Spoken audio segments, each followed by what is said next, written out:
Hay un refrán popular que tal vez, no sé si algunos de ustedes lo han escuchado o no lo han escuchado, que dice que la memoria es como el mal amigo, un amigo malo. Cuando más falta te hace, te falla. Y la realidad es que si usted es como yo, hay momentos en que la memoria nos falla. Yo le puedo decir que no me acuerdo lo que desayuné en la mañana de hoy. Sin embargo, me puedo acordar de muchas cosas que pasaron varios años atrás. Y es interesante cómo la memoria juega con nosotros y juega con nuestra forma de pensar, ¿no? Y cómo nos acordamos de cosas que sucedieron años y años atrás. Y en mis primeras experiencias en la iglesia, primeras aventuras en la iglesia, recuerdo muy bien lo gratas que fueron. Pero sin embargo recuerdo que mis experiencias en la iglesia no fueron marcadas por el domingo, sino que fueron marcadas por el lunes. Y aun cuando yo estaba ya en ese tiempo, o sea, estoy hablando de cuando estaba en lo que es la escuela elemental, en los grados como cuarto, quinto, sexto grado. El lunes era el día que era de importancia para mí, no el domingo. Y le voy a explicar por qué. Déjeme explicarle cómo funcionaba esto. El lunes, a primera hora en el salón de clase, se pasaba lista. Y la maestra mencionaba o nos llamaba a cada uno de nosotros por los apellidos y por nuestro nombre y a la cual teníamos que decir presente, ¿no? Pero a la misma vez, en el colegio a la cual asistía, se nos hacía la pregunta, una vez dábamos indicativo de que estábamos presentes, obviamente, se nos hacía la pregunta, oye, ¿y fuiste a la iglesia ayer? Y si fuiste, ¿a qué hora fuiste? Era una forma de ver si usted estaba asistiendo a la iglesia o no. Y ya me la había arreglado toda de lo muy bien y ya yo me sabía de memoria a qué hora era cada servicio del domingo y dónde era cada uno de ellos. Y si por alguna razón u otra, mayormente cuando había algún partido de béisbol del equipo de mi pueblo, ese domingo no podía ir a la iglesia, no había problema. Tan pronto llamaban a Gutiérrez Rodríguez José Rafael, yo decía presente y fui a las 9 de la mañana, aunque no había asistido. Todo bien. Hasta que un dichoso lunes, ese lunes, marcó algo en mi vida. Y fue que cuando dije la hora en cual había asistido a la iglesia, se levantó una compañera de clase. Y frente a todos mis compañeros y a mi maestra, me dijo, eres un mentiroso, porque yo fui a esa misma hora y no te vi. Tú no estabas allí. Y para no traer problemas o no buscarme conflictos, a esta joven, a esta niña, que ya es una adulta, por no llamarla por su nombre, la voy a llamar Fulanita Siembra Cizañas. Ese es el nombre que he decidido llamarle a ella. Pues resulta que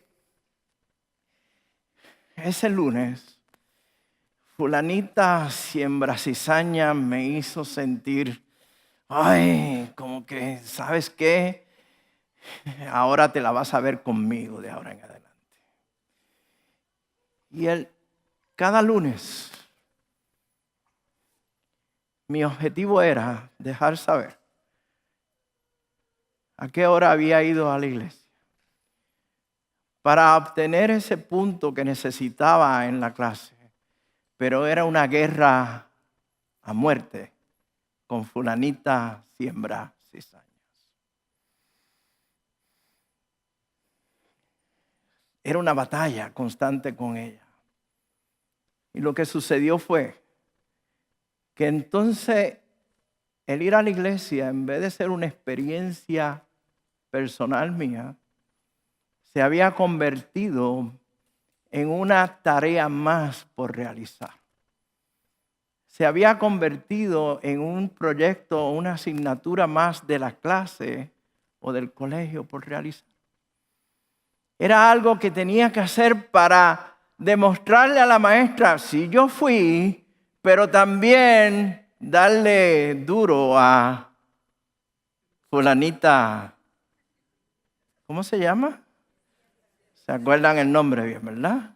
Siembra cizaña. La realidad es, hermanos, que las cosas han cambiado, pero todo sigue igual. Y es triste y duele. Muchas veces, en mi caso como pastor y como anciano de la iglesia y líder de la iglesia, el escuchar personas que me dicen, bueno, yo voy a la iglesia porque es algo que tengo que hacer. Es un check mark en las cosas que tengo que hacer durante la semana. En mi lista de cosas por realizar, en mi to-do list. O cuando escucho que, bueno, yo voy a la iglesia porque si no voy a la iglesia, mi Diosito me castiga. Y yo no quiero que mi Diosito se enoje conmigo y me castigue. O voy a la iglesia para ver si recibo las bendiciones que escucho que se están dando en la iglesia porque me hacen falta bendiciones.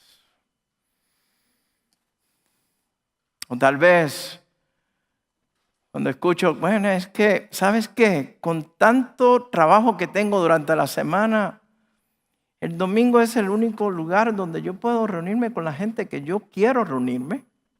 Puedo verme con la gente que quiero ver. Y no puedo esperar a que el pastor termine de predicar para irnos a almorzar con esa gente con quien yo quiero estar. Se convierte como en un club social. Es un área donde vamos a socializar. Y nos hemos olvidado que el asistir a la iglesia es la respuesta al llamado que Dios nos hace para congregarnos como su pueblo, como pueblo escogido de Él, para glorificarle, para alabarle, para rendirle loor, para vivir una vida en comunidad. En esta miniserie que vamos a tener por los próximos 3 domingos, empezando hoy, la he querido titular ¿Dónde está mi iglesia? Y hay obviamente una razón por la cual he decidido titularla de esta manera y la voy a compartir con usted. La razón, tal vez el próximo domingo o el último domingo. Pero yo espero que a través de este tiempo, de este estudio, ustedes puedan ver y puedan capturar qué es lo que hay detrás de esta pregunta de ¿dónde está mi iglesia? Vea, hermano, la palabra de Dios, la Biblia, está llena de historia de hombres y mujeres,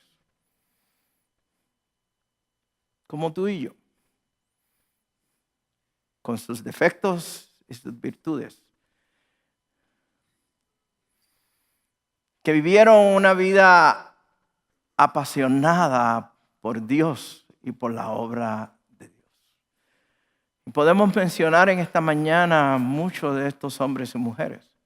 Y quiero comenzar en la mañana de hoy con uno en específico. Uno que cada vez que leo el libro de Nehemías impacta cada vez más mi vida. Veo tantos temas que podemos hablar de ellos. Pero vamos a hablar de Nehemías y vamos a ubicarnos en el capítulo primero de ese libro, del libro de Nehemías en el Antiguo Testamento. Está un poquito así atrás, antes de Esther, más o menos después de Crónicas, en esa área por ahí. Así que ustedes, si tienen la Biblia impresa, la van buscando en esa manera. Si tienen la Biblia digital, pues es bien fácil, va a ser el buscador, Nehemías capítulo 1, versículo 1, y ya rápidamente lo llevo. Mientras tanto, están buscando en su aparato electrónico, por favor, póngame en el teléfono en vibrar o en silencio. Si usted recibe una llamada, no es importante, la llamada de Dios es la importante hoy. Amén. ¿Sí? ¿Me hacen ese favorcito? No aparezca por ahí una salsa, un merengue, una cumbia que están llamando. Okay. Para darle un pequeño trasfondo histórico de lo que está sucediendo, y parte de esto ustedes lo escucharon el domingo pasado, en la predicación de nuestro pastor Carlos Azueta, ¿no? Nehemías ocurre cuando el pueblo judío, el pueblo hebreo, sale del cautiverio. Para muchos de ustedes que conocen, pues tal vez es un repaso de la historia bíblica. Para los que no conocen, habría que irnos hacia atrás a los tiempos de el rey Saúl y el rey David, cuando el reino de Israel estaba unido, era solo un reino, y luego viene Salomón, y luego de Salomón, por los pecados de Salomón, los reyes subsiguientes causaron una división dentro del reino, y se creó el reino del norte y se creó el reino del sur. El pastor Zazueta nos hablaba de esto el domingo pasado. El reino del norte, la capital era Samaria, Judá, la capital es Jerusalén. Voy rápido, ¿verdad? Espero que dé tiempo para traducir. En el reino del norte ya habían sido invadidos por Asiria. Luego, más tarde, el reino del sur fue invadido por Babilonia. Fueron llevados en cautiverio hacia Babilonia. Babilonia más tarde fue capturada o conquistada por el reino persa, donde el domingo pasado escuchamos del rey Jerjes y el rey Asuero. Más tarde, en la misma historia de Esther, años más tarde, el hijo del rey Asuero, en la casa le llamaban Asuerito,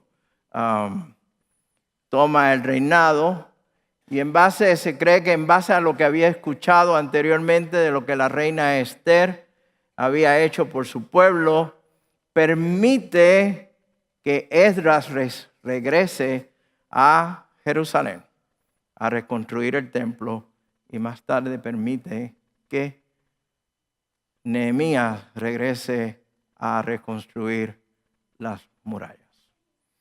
Y ahí es donde nos estamos ubicando en la mañana de hoy. Estamos más o menos en los años 446, 444 antes de Cristo. Es durante este tiempo que se está dando esta historia. Como dije anteriormente, ya Esdras había regresado, el templo se había reconstruido, pero faltaba por hacer una obra más. Faltaba por reconstruir las murallas de Jerusalén. Y ahí es donde nos estamos ubicando en la mañana de hoy. ¿Estamos? ¿Sí? Vamos al capítulo 1 de Nehemías. No es muy largo, así que lo podemos ir leyendo poco a poco. Dice: palabras de Nehemías, hijo de Acalías. Aconteció en el mes de Kislev, en el año 20, estando yo en Susa, capital del reino, que vino Ananí, uno de mis hermanos, con algunos varones de Judá, y le pregunté por los judíos que habían escapado, que habían quedado de la cautividad, y por Jerusalén. Y me dijeron: el remanente, los que quedaron de la cautividad allí en la provincia, están en gran mal y afrenta, y el muro de Jerusalén derribado y sus puertas quemadas a fuego. Cuando oí estas palabras, fíjense bien lo que dice la escritura que hizo Nehemías. Cuando oí estas palabras, me senté y lloré e hice duelo por algunos días y ayuné y oré delante del Dios de los cielos. Nehemías recibe una visita. Ahora bien, vamos a ubicarnos dónde está Nehemías. Vamos a entender qué está sucediendo aquí. ¿Dónde está Nehemías en este momento en que recibe esta visita? Nehemías nos dice que él está en ¿dónde? En la capital de Persia, que es Susa, ¿no? El domingo pasado el pastor habló de esto también. Allí fue donde se nombró a Esther como reina, bajo el reinado de Jerjes. Nehemías está allí en una posición de importancia. Nos dice las escrituras más abajo, de hecho, casi al final, la última oración de este capítulo, que Nehemías era el copero del rey. Era aquel quien le servía al rey el vino. Era aquel que estaba al lado del rey en todo el tiempo para servirle vino, pero no solamente es el asunto de servir vino, como cuando usted va a un restaurante y hay un mesero que le está sirviendo el agüita o el té o su bebida, sino que ese vino había que probarlo antes por si acaso estaba envenenado. La vida de Nehemías estaba en riesgo. Y por esa razón, Nehemías y el rey había una buena relación. Porque el rey sabía que si Nehemías no probaba ese vino antes de servirlo, podía morir. Había un nivel de confianza, de acercamiento entre los dos. Y Nehemías está en el palacio. Y estando allí en el palacio, en la comodidad y la majestuosidad que se daba en el palacio, en la comodidad que se daba en ese palacio, en una posición de importancia y de confianza, recibe esta visita.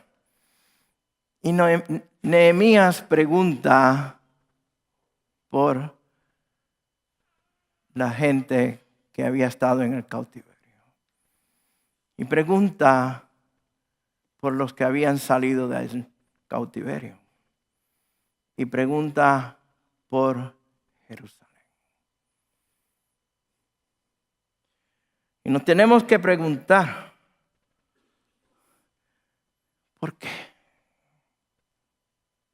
¿Por qué estando yo en la comodidad en la cual puedo estar, como la estaba Nehemías, en una posición de confianza, cerca del rey? De hecho, escuchaba las conversaciones que tenía el rey de todas sus estrategias y tácticas y gobierno y políticas del reino persa.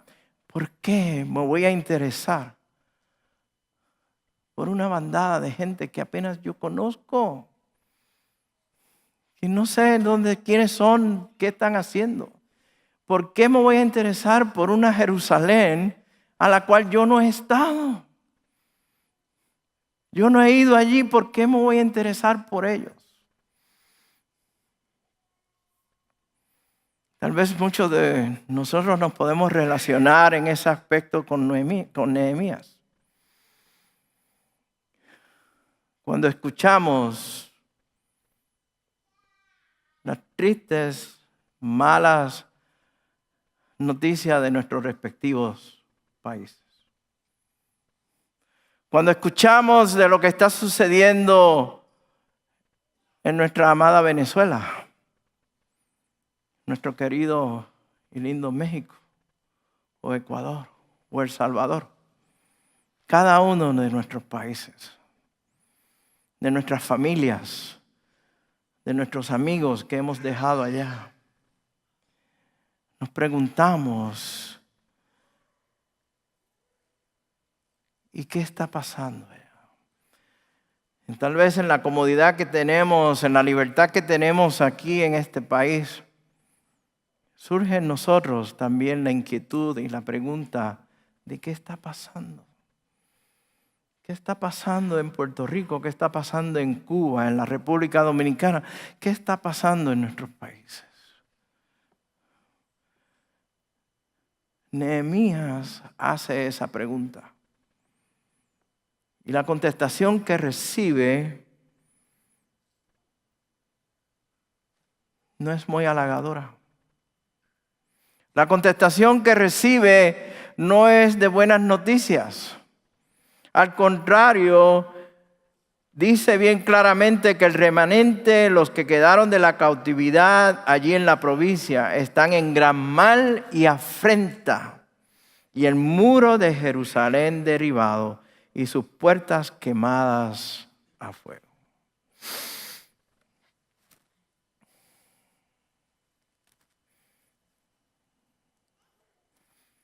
La ciudad no tenía protección. Los muros estaban derribados. Las puertas quemadas. Vea usted, hermano, nosotros nacimos y vivimos en una ciudad donde no hay murallas. Bueno, algunos se empeñan en crear un muro o hacer un muro que divida varias naciones. Ese no es el tema de esta mañana, pero no hemos experimentado lo que es vivir en una ciudad amurallada, ¿verdad? Y es que en aquel tiempo una ciudad que no tuviese las murallas, tuviese los muros, era una ciudad al descubierto, a la intemperie, vulnerable. Podía ser atacada fácilmente por los enemigos. Podía ser capturada fácilmente por los enemigos. Le quitaba el prestigio a esa ciudad. Estaba en afrenta. Y Jerusalén, la Jerusalén de David, ahora estaba en afrenta y estaba en mal. Y Nehemías quería saber, preguntar. Cuando Nehemías escucha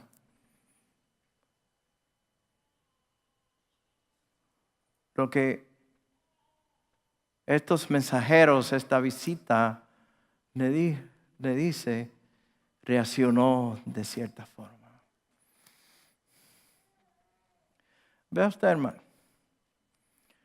un creyente, un cristiano, que no tenga la armadura de Dios bien puesta, es como una ciudad sin murallas.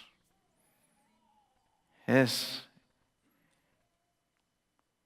campo fácil, un blanco fácil para ataque del enemigo.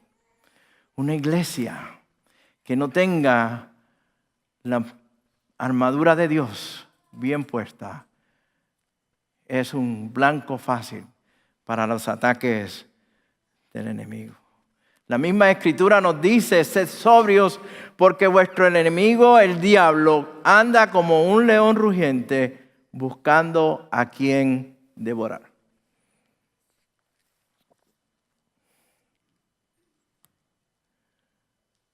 Y así estaba la ciudad de Jerusalén. Y Nehemías nos dice la palabra que se sentó, lloró y hizo duelo por algunos días. Primeramente se sentó. Y fue que la carga que él sintió en su corazón, la pesadumbre que él sintió, lo debilitó. Quitó su aire, quitó su fuerza, quitó su energía y se tuvo que sentar. Es una reacción como cuando uno recibe una mala noticia. Lo primero que uno hace es sentarse. O cuando te van a dar una mala noticia que te dicen, yo creo que te debes de sentar. Cuando te dicen así ya usted sabe que lo que viene es una mala noticia, ¿no? Aquí la visita de Nehemías no le dijo nada. soltó la mala noticia y es Nehemías el quien responde. Dice que se sentó. Y luego se sentó y hizo ¿qué? Lloró. E hizo duelo. Y yo vuelvo a preguntarme ¿por qué? ¿Por qué Nehemías reaccionó de esa manera? Nehemías no estaba relacionado con esa gente. No estaba relacionado con lo que estaba pasando en Jerusalén, ni el pueblo que estaba en Jerusalén. Apenas, como dije anteriormente, los conocía. Estaba en la comodidad del palacio del rey, en una posición de confianza. Pero vea usted, hermano, a Nehemías le importaba lo que le importa a Dios. A Nehemías le interesaba lo que le interesa a Dios. A Nehemías le preocupaba lo que le preocupa a Dios. Nehemías no pensó primeramente en él y decir, bueno, pues yo no tengo nada que ver con ese asunto. Esa gente yo no sé ni quiénes son. Yo estoy aquí de lo más cómodo. Gracias por la visita. Qué pena, nos vemos en la próxima. Y yo me pregunto esta mañana y te pregunto a ti, me he preguntado a mí, ¿qué me hace llorar por las cosas que a Dios le hace llorar? ¿Qué me hace sentir duelo por las cosas que a Dios le importa? ¿Me importa a mí lo que a Dios le importa? ¿O me importa a mí lo que solamente a mí me importa? ¿Me importa mi iglesia?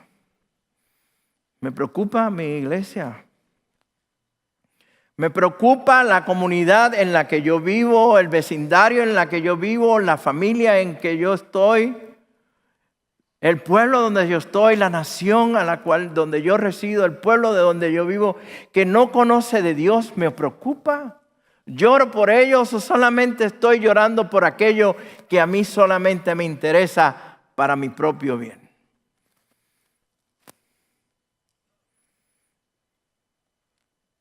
Para Nehemías entrar en ayuno y en oración por algunos días, como nos dice la palabra, no era simplemente una preparación por lo que había de acontecer o una reacción por lo que había escuchado. Era parte de lo que Dios estaba por hacer en su vida. Era parte de lo que Dios estaba realizando en él. Hermanos y hermanas,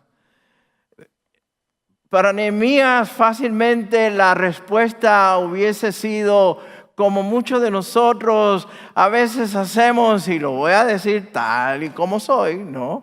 Yo siempre he dicho que yo soy tan franco como tan feo.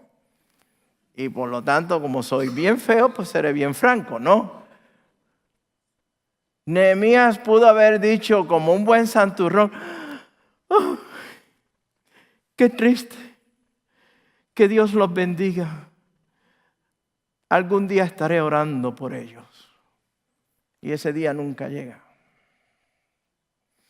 O tal vez Nehemías hubiese respondido de una forma legalista, diciendo, bueno, que le pase a toda esa manada de mequetrefes por sus pecados y por lo que han hecho, sabandijas de 4 patas que están allí en Jerusalén, más se merecen y yo espero que Dios los siga castigando más.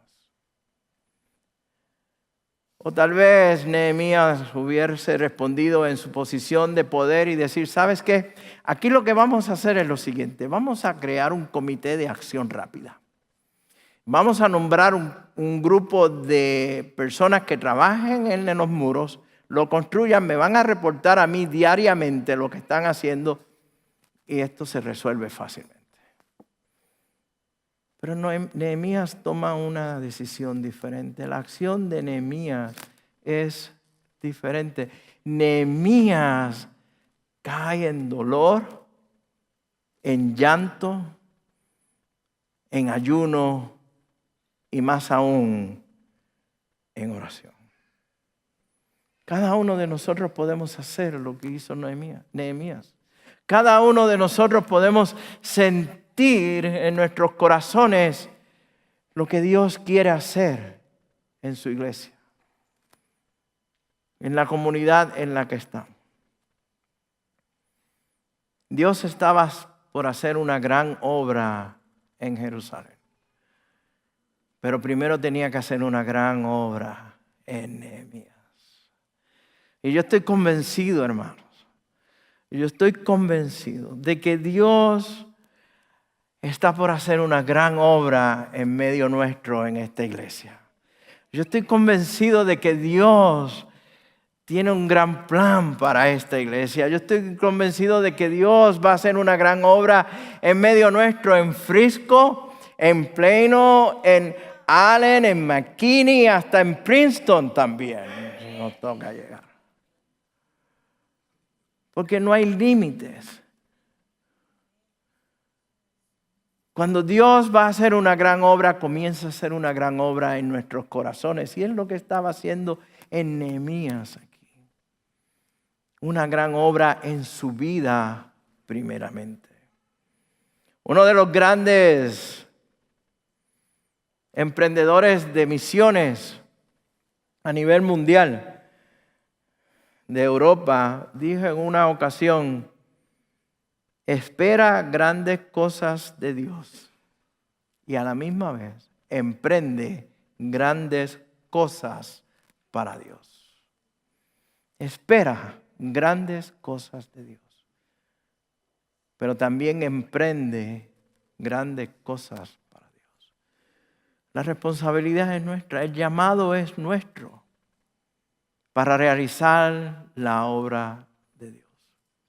Y Dios nos va a utilizar, y va a utilizar a cada uno de nosotros para llevar a cabo su obra, no nuestra obra, sino la obra de Dios. Ahora bien,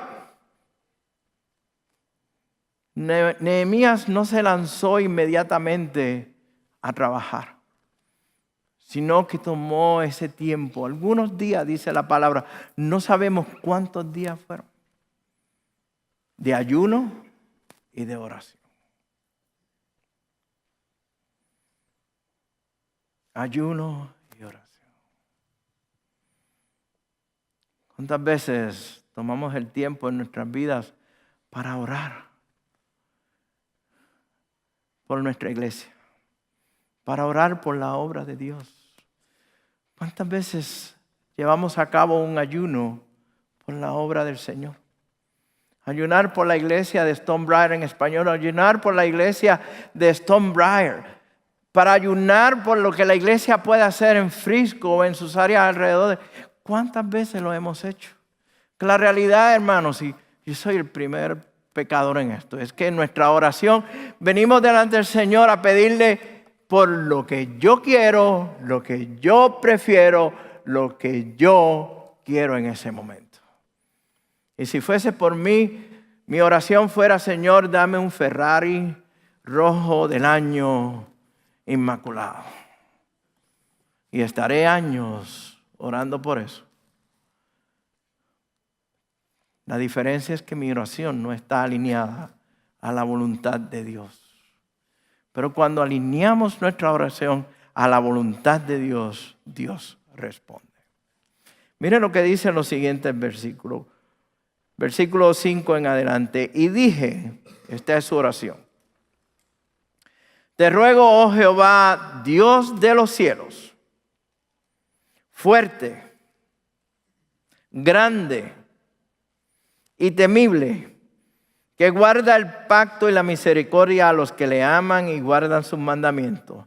Esté ahora atento tu oído y abierto tus ojos, para oír la oración de tu siervo que hago ahora delante de ti día y noche por los hijos de Israel, tu siervo, y confieso los pecados de los hijos de Israel que hemos cometido contra ti. Sí, yo y la casa de mi padre hemos pecado.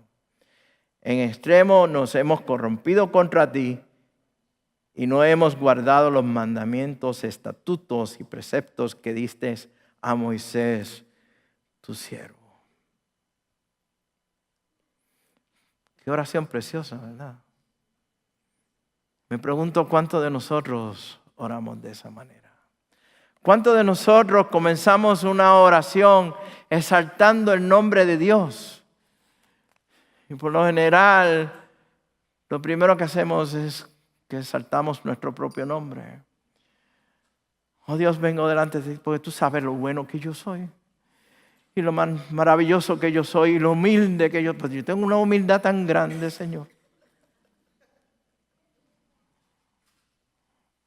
Y no reconocemos al Dios a la cual le estamos sirviendo. No le alabamos, no le glorificamos. No tomamos el tiempo para decir que eres grande, Dios. Eres temible, eres todopoderoso. En ti está todo el control de cada cosa, cada aspecto de nuestras vidas. Ir con humildad delante del Señor es una de las características que se deben de dar en toda oración. Venir con Él con un corazón humilde.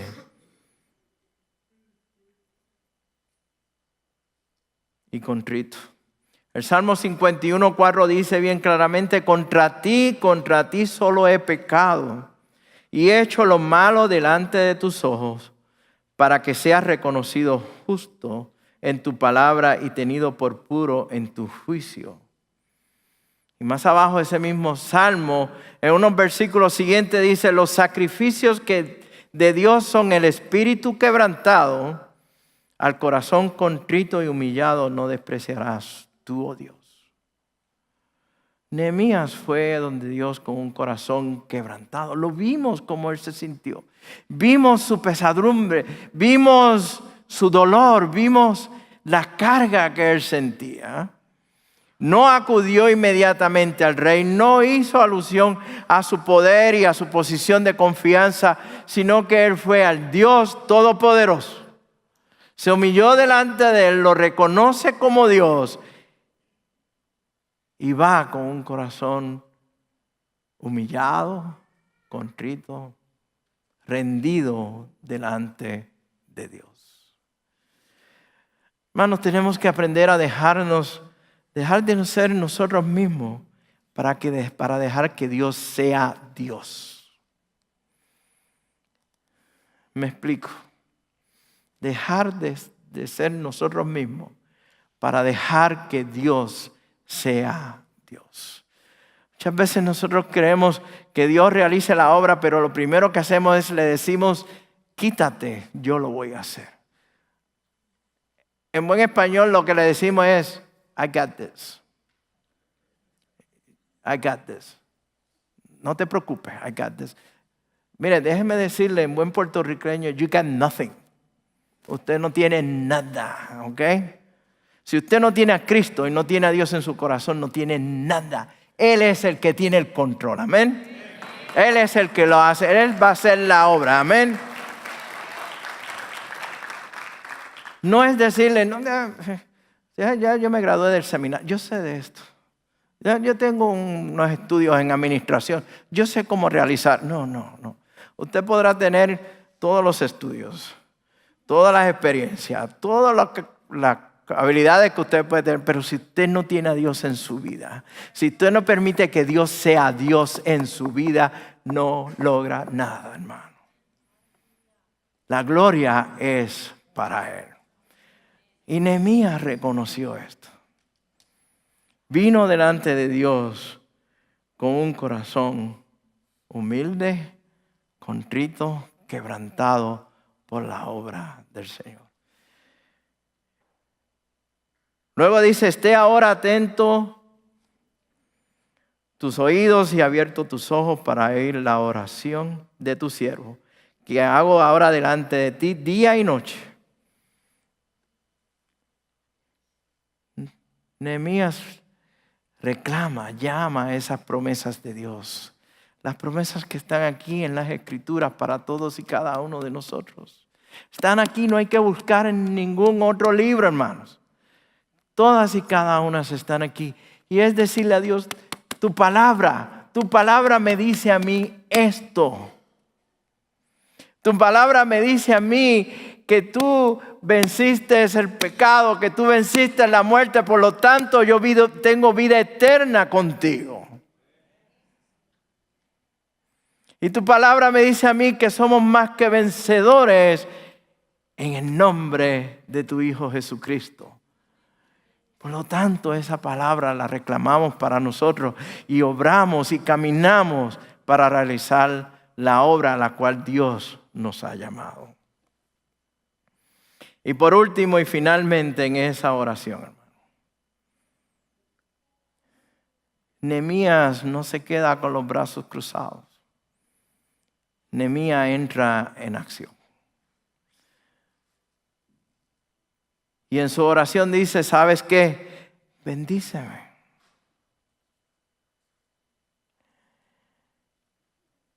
Llévame, camíname.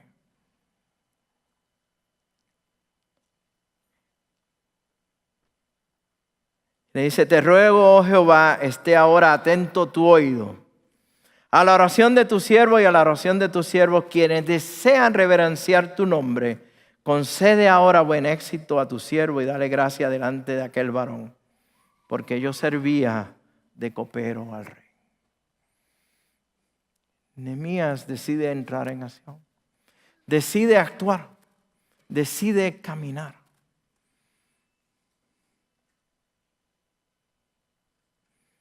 Sobre todo,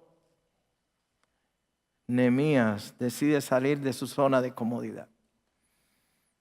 Una vez más, como dije anteriormente, Nehemías termina esta oración y dice, yo era el copero del rey.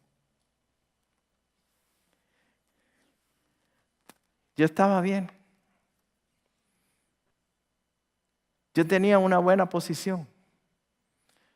Yo no tenía necesidad de irme a ensuciarme las manos y a trabajar junto con hombres y mujeres que no conozco. No tengo la necesidad de exponer mi vida contra los enemigos de Israel, ni de aquellos que quieren detener la obra. No tengo la necesidad de salir de aquí. Yo estoy bien donde yo estoy. De hecho, yo todos los días bebo vino y estoy cómodo. Tengo mi cuarto, tengo mi comida, tengo mi vestimenta. No tengo la necesidad de salir de aquí. Ya yo logré lo que yo quería. Y by the way, no es solamente eso. No soy persa, yo soy del pueblo judío. Y mira todo lo que yo he logrado.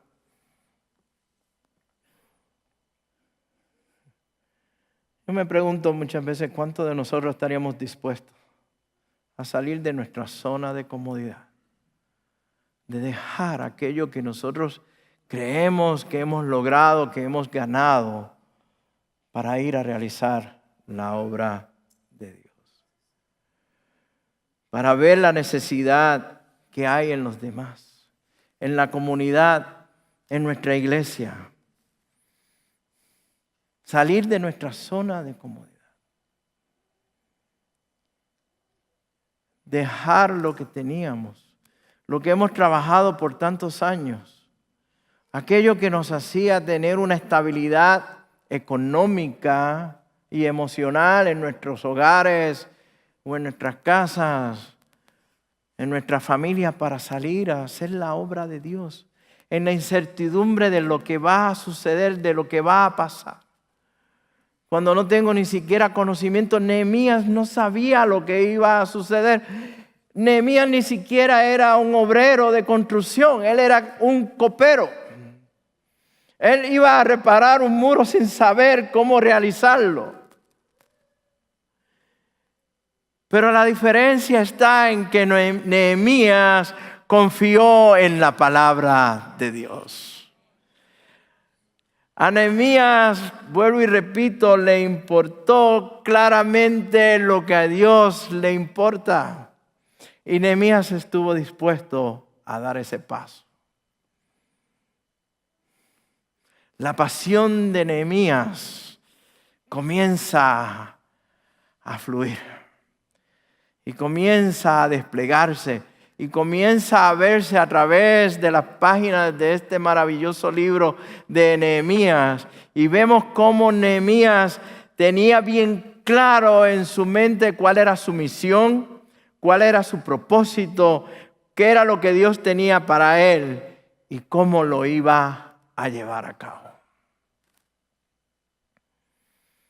Pero hay algo más que vemos a través de Nehemías. No solamente es que Nehemías fue un hombre de oración, de ayuno y de pasión.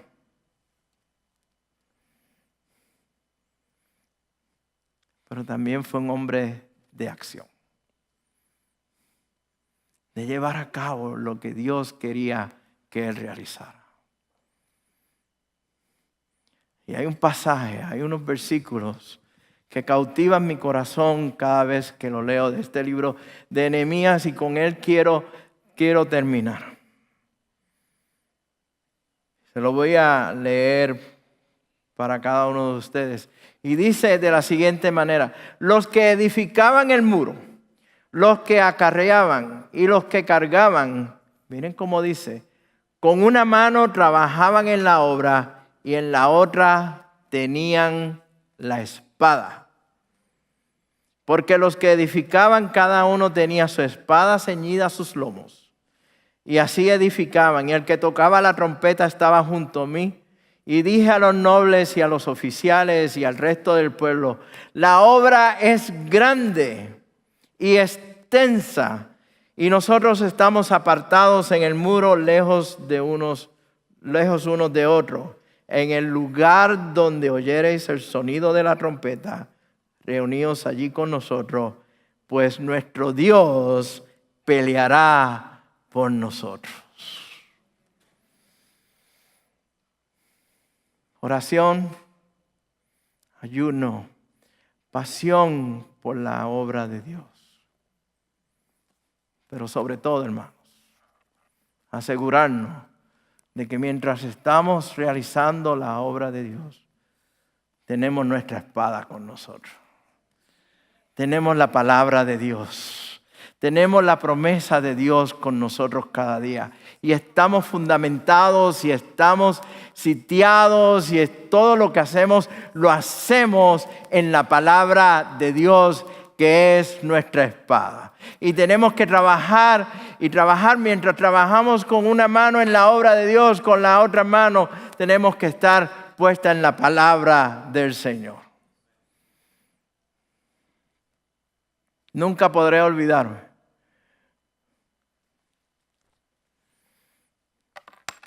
el día el momento en que fui ordenado como pastor, que el pastor Chuck Swindoll,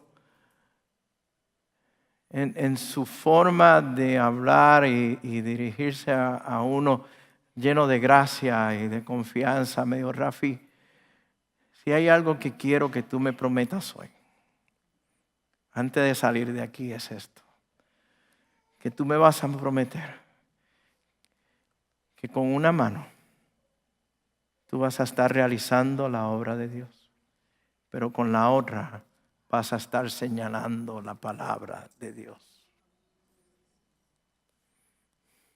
Nuestra iglesia, la iglesia de Dios, necesita hombres y mujeres como Nehemías, llenos de pasión,